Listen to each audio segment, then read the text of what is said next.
So it follows up on what Addie said. Just because you're in a risk management program doesn't mean the only positions you can get are risk jobs, okay? Any quantitative jobs, financial analyst roles or so forth, you are qualified for. Now, does that mean you might need to bone up on income statements and balance sheets and cash flow statements and net present value? Absolutely, but believe me, if you can get through the FRM program, you can pick that stuff up. And for many of you, it will probably be a refresher anyway, if you majored in finance or something undergrad, okay? So I really do think there's a wider set of roles out there.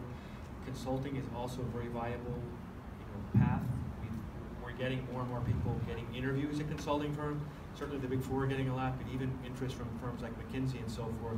We're getting more and more students interviewed there, okay? And I think over time, we're gonna get over that hurdle and get people in there as well.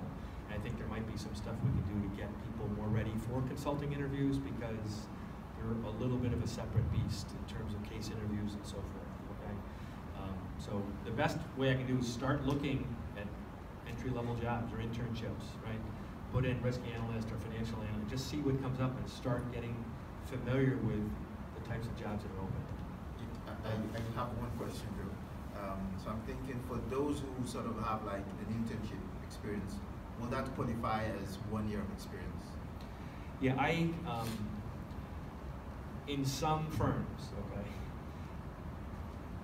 a master's is somewhat equivalent to work experience. So if you're in a 15-month program, some people say that's like a year and a half of experience.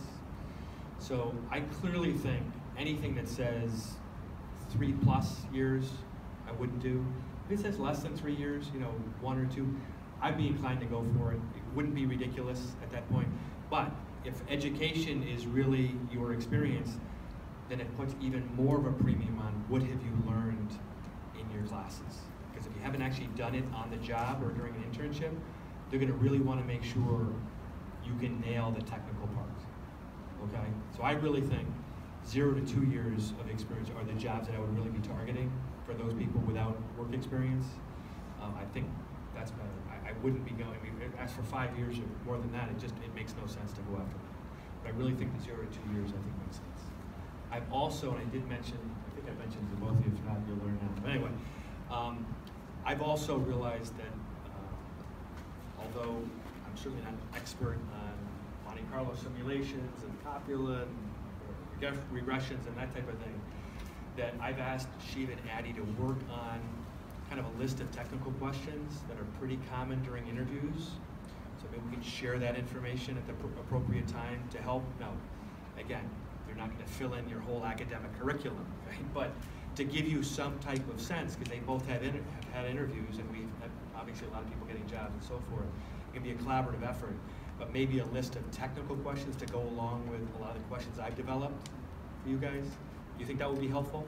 Yes. Okay. So we will definitely work to do that over some time.